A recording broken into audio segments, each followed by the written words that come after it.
Venetian blinds, out of reach for the city lights. This ain't where I belong. Hey, look at me, man, what I've become. I've been running east, looking for some... Така, приятели, време е да ви покажа на къде съм се запътил. Спрях тук на една чешмичка до малко над Храбрино. До нея се стига от центъра, се свива малко наляво по реката и стигаме до тази чешмичка. Аз паркирах ето тук, откъдето започва моя път нататък. Не съм ходил никога насам.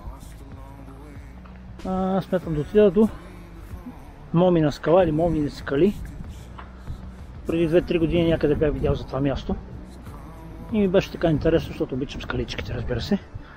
Там, където планината е по-релефна, винаги представлява интерес за мен. И както казах преди малко във видеото, не знам дали се е чуло, за всеки случай ще го запиша наново. Тъй като днеска бях планувал да ходя във високата планина, исках да отида в Пирин, но първо, че са доста километри, второ, неделя имам едно събитие в Пловдив с едни кубинки, ще има турът, ще има и парти и предположих, че след като съм ходил дълго време в планината, там ще имам нощувка на палатка, носене на техника, спални чували, палатки, пълно бойно снаряжение. И сметнах, че може би ще се върна уморен и ще ми трябва няколко дни да се възстановя. Така че реших да постъпя разумно или поредното ми отлагане е да отида в високата планина.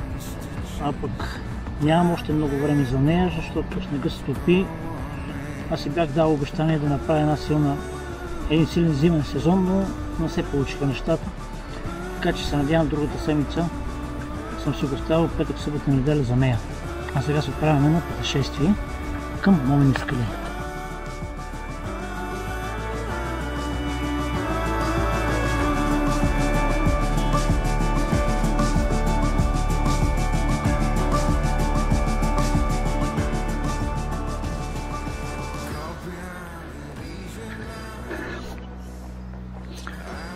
Това е чиста работа. Фургончето, рекичката, пътечката и природата. Сега не на най-красивото място, но си природата. Не си в шума, не си в гадния въздух.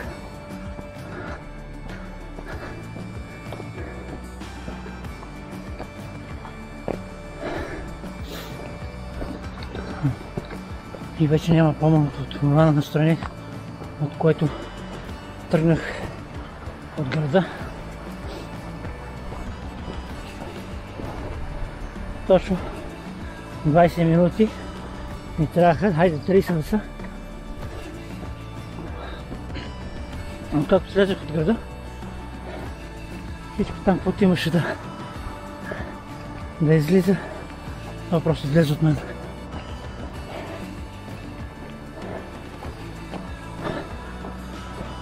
Това е силата на природата. Вече не един път съм се убедил.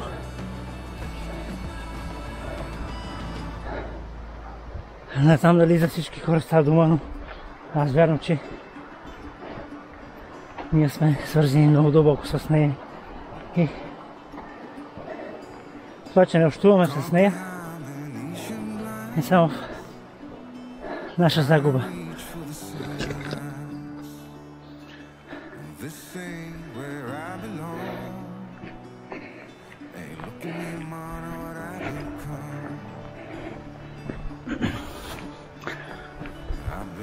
Пролетта още се заражда.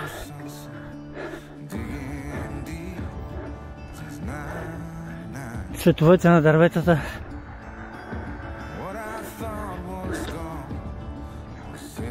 Не само загатва за пролета, а при тях вече настъпила, но природата около тях все още не се е събудила.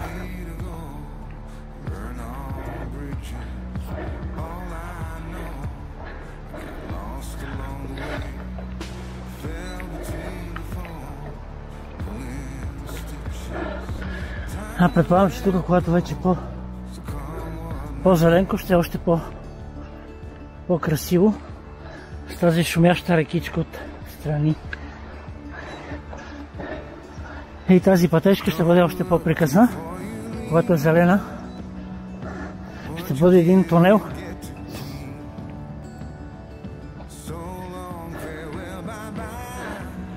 Но пък пеперутките ме посрещат, ме водят по пътеката,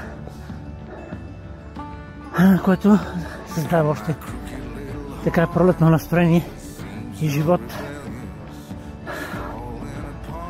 Когато кипи живота навънка, няма как да не кипне живот и в теб.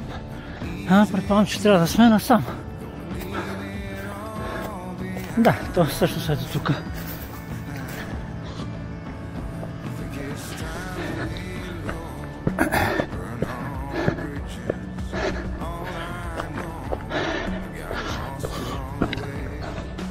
Значи, това, което разбрах, че до тази локация може да се стигне по два начина. Един е през Храбрино, другия е през село Извор, който е някъде над Храбрино.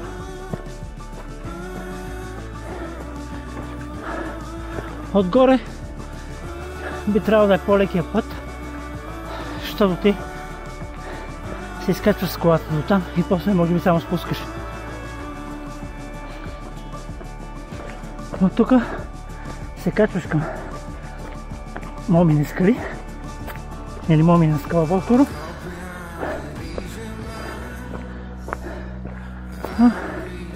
За мен не е проблем.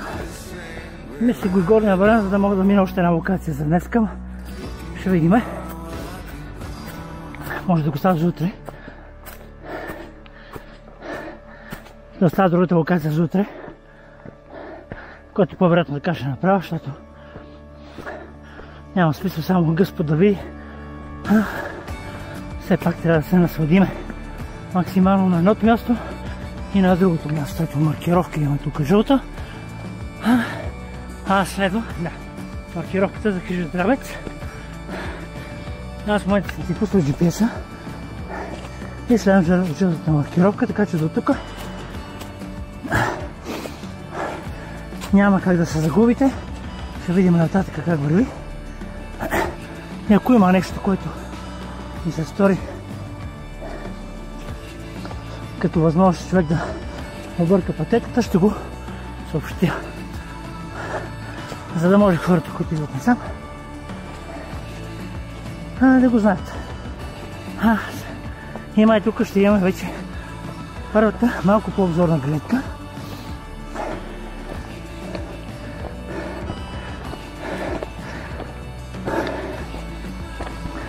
Да.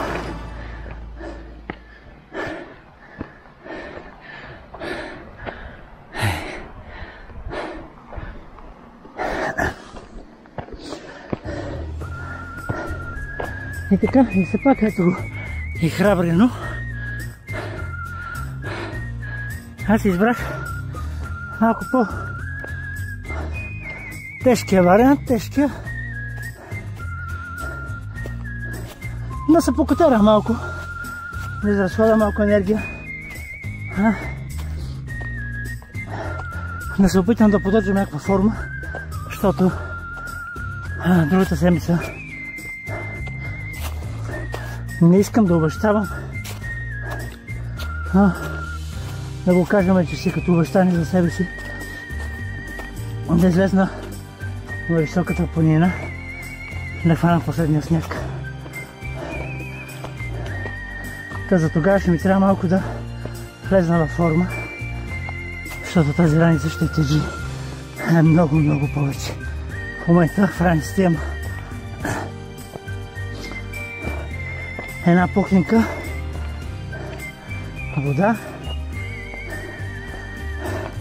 апарат, дрон и това е.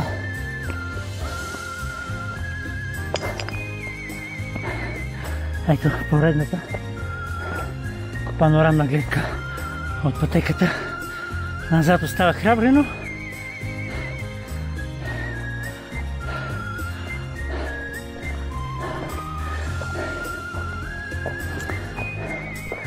И за пореден път ще го кажа, и за пореден път се обещавам.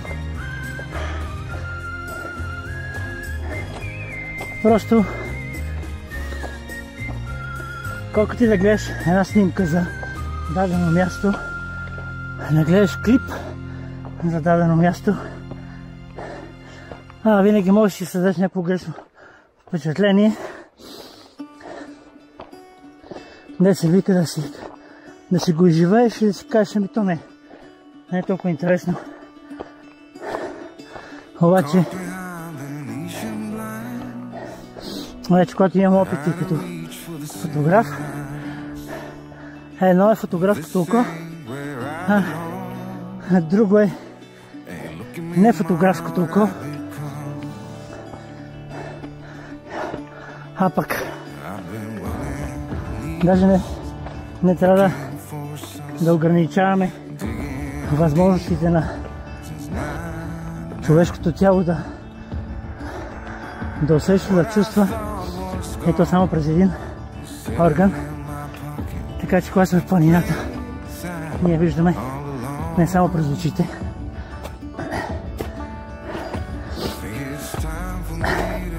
И това е преката връзка с нея, което няма как една снимка или едно видео да я създаде, защото все пак ти не присъстваш в нея, присъстваш на мястото, от което ти гледаш клипа или снимката.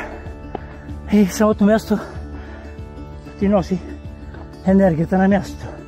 Докато тук, на мястото, на което си, ти носи енергията, която е истинската тук. Така че истината е една. Ето се, по-нависоко се качваме. Ето там е къщичката долу, горе откъдето тръгнах.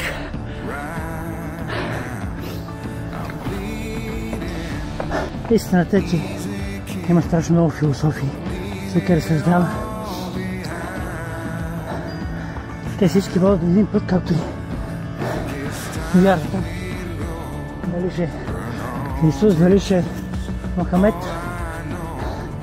Това за мен са просто някакви имена. С уважение към тия хора. Но първо не ги познавам. Тук малко излизам от пътеката да видим това местенце. Да. Типична родовска гледка.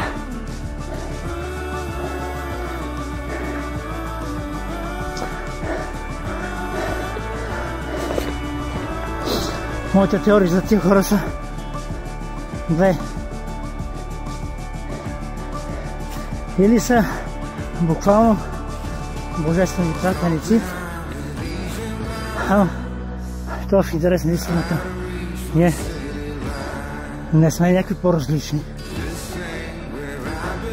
Всичко това, което ни заобикаля, идва там. Така че ние просто сме малко или много по-неосъзнати, те просто са стигнали до някакво съзнаване. Дали поредица от много живота, дали по някакъв друг начин. Но човек осъзнава през опита си. А за да имаш опит, трябва да имаш много преживяване. Това става с, да кажем, прераждане. Ето тук отново имаме гледка към Храбрино за дърветата. Някой пълника са хиляди. Та другия вариант, за който си мисля, каква гледка сам Значи, най-малкото да дойда в Родопите, само да видя това дали се заснема, да, добре. Да дойда в Родопите, ама да се намеря някаква пръчка, че това не може да се пипа с голи ръце. Да дойда в Родопите и какво да намеря тук? Гледайте сега, ако ще извадя тия храсти. На каква находка се натъкнах в Родопите? Хора, наистина ми вярвайте, че го намерих тук, не си го нося със себе си.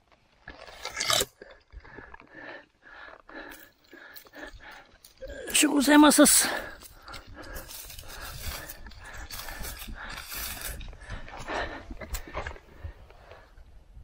Не знам дали ще го публикувам. Ще видя. Ето, е така. Само се отделих от тази слънчева пътечка, да видя какво има насам. Отдя я показах, че там е храбрено. И поглеждам в този храст в ляво. И ето. Това. В момента нямам какво повече да кажа и да коментирам, така че приключвам и продължавам към моите философски мисли за Господ, за Бог. Но, погледнато реално,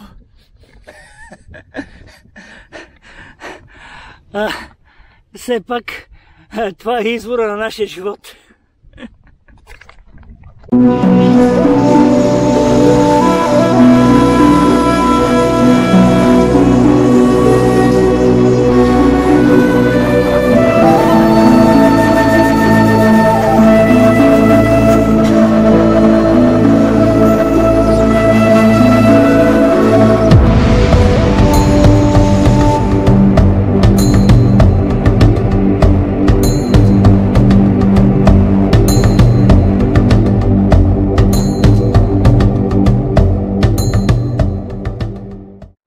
Така, приятели, още съм на себе си. Мислите ми бяха малко назад и забравих за какво съм тръгнал. И също тук има едно разклонче. Ето е пътеката за храбрено на обратно, откъдето идвам аз. И тук има пътека, която продължава напред нагоре към хижа Здравец. И разклон за Момини скали. За малко да го пропусна, ето, така пише Момини скали. Надявам се да е правилната пътека. Сега ще погледна на GPS все пак. Но пък и да отида на хижа Здравец. Здраве де! Обсъждах предното видео и коментара за грешните пътеки. Така неусетно си мислих, че имам още много да вървя нагоре, да изкача това цялото било и там някъде да стигна. Като си мисля, че там са Момини скали. А се оказа, че точно те са точно тук на пътеката, на която преди малко се отклоних.